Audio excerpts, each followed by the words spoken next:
Here we go.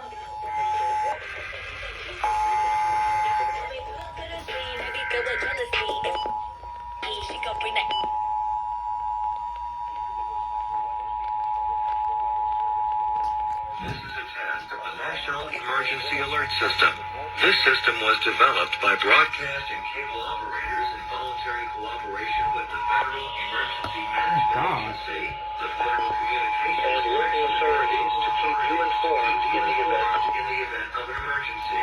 If this had been an actual emergency, an official message would have followed the tone alert you heard at the start of this message. No action is required.